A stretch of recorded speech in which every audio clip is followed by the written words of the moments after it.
Hello दोस्तों, नमस्कार। तो हमारी आज की कहानी है सूर्य पत्नी संज्ञा की कहानी। तो चलिए इस कहानी को हम शुरू करते हैं। देवलोक के शिल्पकार विश्वकर्मा की एक पुत्री थी। उसका नाम था संज्ञा। वह दिन भर तपती धूप में खेला करती थी। सूर्य की तेज किरणों का जैसे उस पर कोई असर ही नहीं होता था।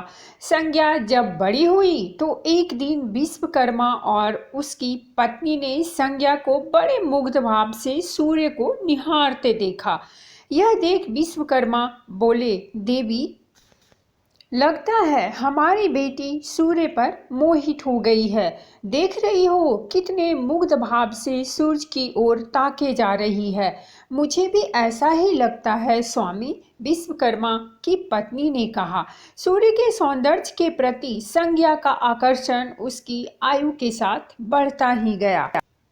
एक दिन विश्वकर्मा उसे अपने साथ हाथी पर बैठाकर सैर को निकले। अपनी पुत्री को सूर्य की ओर निहारते देख उन्होंने पूछ लिया, बेटी, अब तुम छोटी नहीं रही, सोचता हूँ जल्दी ही तुम्हारा विवाह कर दूँ। बताओ किस देवता को तुम चाहती हो। पिताजी, आकाश में सूर्य से बढ़कर कोई तेजस्वी नहीं है, संज्ञा ने उत्तर दिया। ठीक है, हम सूर्य के साथ ही तुम्हारा विवाह कराए देते हैं, विश्वकर्मा जी बोले और अपनी पुत्री को लेकर सूर्य के पास पहुंचे। उन्होंने अपनी पुत्री की इच्छा सूर्यदेव को बताई तो उन्होंने उनका प्रस्ताव सहर्ष स्वीकार कर लिया। बोले, आपकी पुत्री मेरे साथ विवाह करना चाहती है, यह मेरे लिए सौभाग्य की बात है।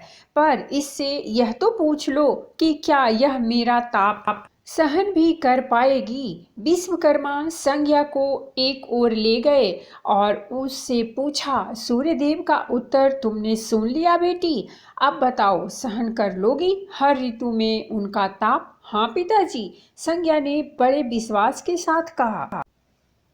कुछ ही दिन बाद संज्ञा का विवाह सूर्यदेव के साथ हो गया। संज्ञा सूर्यदेव के साथ उनके लोक चली गई। पति के साथ संज्ञा के दिन सुखपूर्वक बीतने लगे। फिर उनके यहाँ एक पुत्र पैदा हुआ जिसका नाम रखा गया मनु। अनेक ऋषि मुनि बालक को आशीर्वाद देने आए। यह बालक ज्ञानियों में भी ज्ञानी होगा, ऋषियों ने भविष्यवाणी की। आशीर्वाद सच निकला। जब वह कुछ बड़ा हुआ तो ऋषि मुनियों से शिक्षा ग्रहण करने लगा। सूर्यदेव और संज्ञा को अपने बेटे पर गर्व था। वे बहुत ही प्रेम से अपने बेटे का लालन पालन करते थे।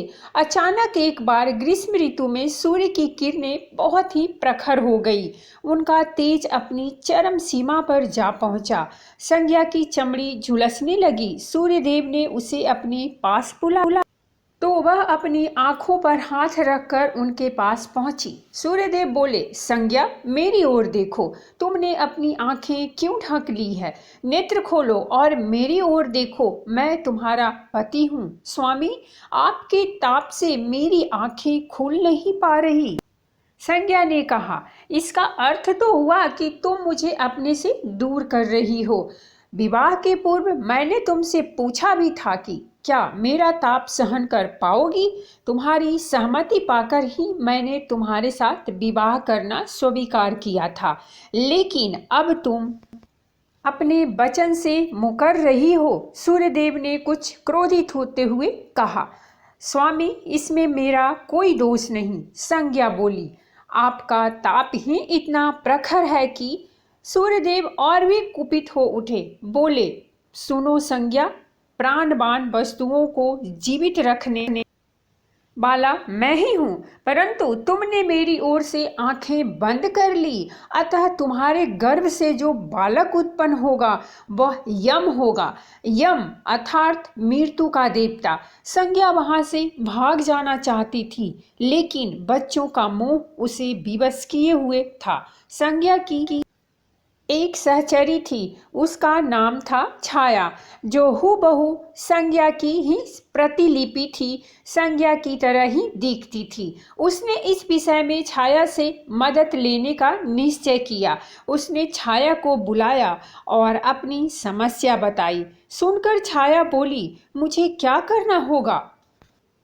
तुम संज्ञा बनकर मेरे पति के पास जाओ और उनकी पत्नी और मेरे बच्चों की माँ बनकर वहीं रहो, संज्ञा ने कहा। उन्होंने मुझसे पूछताछ की तो तू कहना मैं संज्ञा हूँ, भेद मत खोलना। यह सब मैं करूँगी, लेकिन मेरी एक शर्त है। सूर्यदेव कभी मुझ पर बिगड़े या श्राप देने लगे तो मैं सारा भेद खोल दूंगी, छाया ने कहा। ठीक है छाया, अब जाओ और मेरे बच्चों को संभालो। तुमने मुझे बहुत ही कठिन काम सौंपा है संज्ञा, फिर मैं भरसक प्रयत्न करूंगी, छाया बोली और वहां से चली गई। उसके जाने के बाद संज्ञा सोचने लगी, मैं मायके जाती हूँ, माँ और पिताजी मुझे देखकर प्रसन्न होंगे, मैं कुछ समय वहाँ रहूंगी। परंतु पिताजी कहेंगे स्त्री की शोभा पति के घर पर रहने में ही है। ऐसे ही विचारों में उलझी वह मायके को चल पड़ी। रास्ते में उसके मस्तिष्क में उलझने टकराने लगी। वह सोचने लगी, पिताजी जब मुझे लौट जाने को कहेंगे तब मैं जंगल में चली जाऊंगी। संज्ञा अपने मायके पहुंची। पिता ने उसका बड़ा सत्कार किया। बोले, आओ बेटी, सब कुशल मंगल तो है? नहीं पिताजी, आपने ठीक ही कहा था। ग्रीष्म ऋतु में मैं सूर्यदेव का ताप सहन न कर सकी। संज्ञा कुछ दिन वहां सुख से रही। एक दिन पिता ने उससे कहा, संज्ञा, तुम्हारे आने से मुझे बड़ा हर्ष हुआ है, परंतु विवाह हो जाने के बाद स्त्री को मायके में अधिक समय तक नहीं रहना चाहिए। अब तुम अपने पति के घर जाओ, फिर कभी हमसे मिलने आना। तुम मुझे बहुत प्यारी हो, किंतु पति का घर ही स्त्री का घर होता है, यही मैंने सोचा था, संज्ञा मन ही मन बोली और एक रात चुपचाप पिता का घर छोड़कर जंगल में चली गई। वह सोचने लगी, मैं सूर्य के सामने नहीं जा सकती, अतः घोड़ी बन जाती हूँ। उस रूप में मुझे कोई पहचान नहीं पाएगा। घोड़ी का रूप धारण कर संज्ञा तपस्या करने लगी। सूर्य के ताप की शक्ति को कम करने के लिए उधर छाया ने सूर्य के यहाँ जाकर संज्ञा का स्थान ले लिया था। सूर्यदेव ने उसे संज्ञा ही समझा। वे बोले, तुम लौट आई मेरे यहाँ, क्षमा कर दो स्वामी, मैंने अपनी दुर्बलता को जीत लिया है। छाया खेद भरे स्वर में बोली, संज्ञा, मैं तो कब का तुम्हें क्षमा कर चुका। अब घर की जिम्मेदारी संभालो, बच्चों का लालन पालन करो। सूर्यदेव ने कहा। छाया ने कक्ष में लेटे दोनों बच्चों पर निगाह डाली और घर की जिम्मेदारियां संभाल ली। छाया इस घर में सुखी थी। वह प्रायः सोचा करती, बेचारी संज्ञा, कितना अच्छा घर त्यागना पड़ा उसे, क्या वह कभी नहीं लौटेगी? समय पाकर छाया को एक पुत्र हुआ। पुत्र पैदा होने के बाद वह कुछ चिंतित रहने लगी।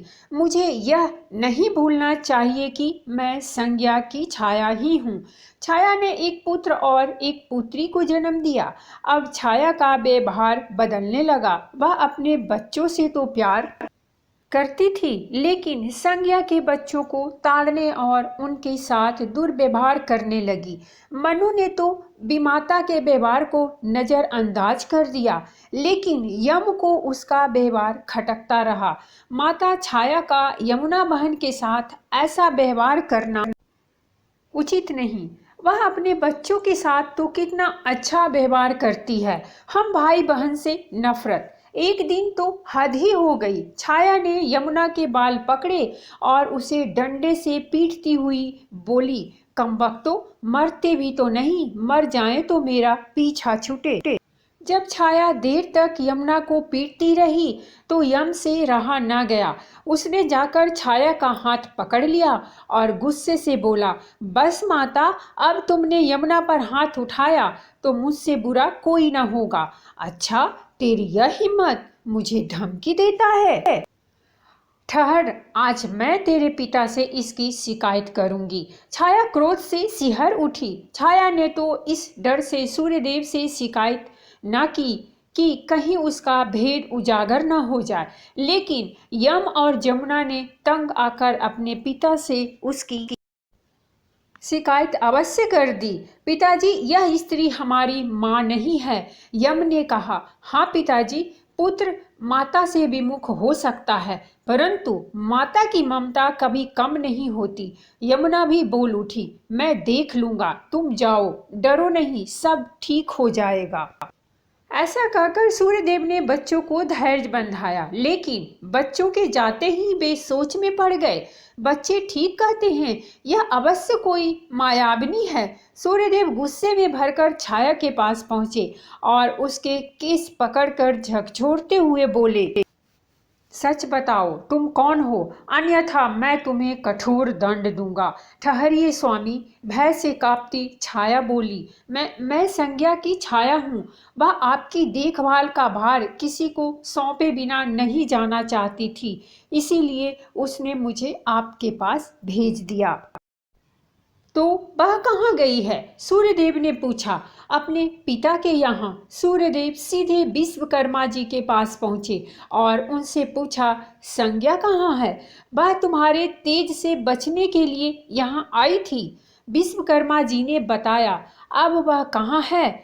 मैंने ध्यान करके पता किया है कि उसने घोड़ी का रूप ले लिया है। वह जंगल में घूमती रहती है और तुम्हारे तेज को काटने के लिए तपस्या कर रही है, विश्वकर्मा जी ने बताया।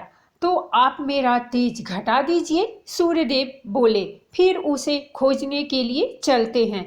सूर्यदेव बोले, विश्वकर्मा ने सूर्यदेव के तेज का 8वां भाग छांट दिया, जिससे उनका तेज घट गया। फिर वे संज्ञा को खोजने निकले। उन्होंने राहगीरों से पूछताछ की, तुमने इधर कोई घोड़ी देखी है? हाँ, एक विलक्षण घोड़ी को हमने नदी के पास विचरण करते देखा है, राहगीरों ने बताया। उसमें विलक्षण क्या बात है? वह घोड़ी मानवी भाषा में बोलती है देव। तब तो वह अवश्य ही संज्ञा होगी, सूर्यदेव बोले। सूर्य घोड़ी के निकट पहुंचे और कहा, संज्ञा, मैं सूर्य हूँ, तुम्हारा पति। अब यह घोड़ी का रूप त्याग दो। जब तक मेरी मनोकामना पूरी न होगी, मैं यह रूप नहीं त्यागूंगी, घोड़ी बनी संज्ञा ने उत्तर दिया। तुम्हारी मनोकामना तो पूरी भी हो गई, सूर्यदेव ने कहा। सूर्यदेव ठीक कहते हैं बेटी, विश्वकर्मा जी बोले। मैंने इनके तेज का 8वां भाग काट दिया है। पिता से आश्वासन पाकर संज्ञा ने अपना घोड़ी वाला रूप त्याग दिया और अपने स्वाभाविक रूप में आ गई। वह हर्ष और विभोर से अपने पिता से लिपट गई और फूट फूट कर रोने लगी। फिर उसने झुककर सूर्यदेव के पांव छुए और पूछा, स्वामी, हमारे बच्चे तो सकुशल हैं ना? हाँ, दोनों बच्चे ठीक हैं। मनु, यम और यमुना को अब फिर से माँ मिल जाएगी, सूर्यदेव ने मुस्कुराकर कहा। मैं अब कभी भी अपना घर त्याग कर नहीं आऊंगी, संज्ञा बोली। आप छाया को क्षमा कर देना और अपने साथ ही रखना। दोनों का मिलन देखकर विश्वकर्मा ने भी अपना आशीर्वाद प्रदान किया। जाओ और सदा सुख शांति से रहो। सूर्यदेव और संज्ञा सूर्यलोक पहुँचे और छाया और बच्चों के साथ आनंद पूर्वक रहने लगे। तो दोस्तों, ये थी हमारी आज की कहानी। अगर कहानी अच्छी लगी हो तो प्लीज़ हमारे चैनल को सब्सक्राइब कीजिए, वीडियो को लाइक और शेयर जरूर कीजिए। कहानी सुनने के लिए बहुत बहुत धन्यवाद। मिलते हैं हम एक नई कहानी के साथ।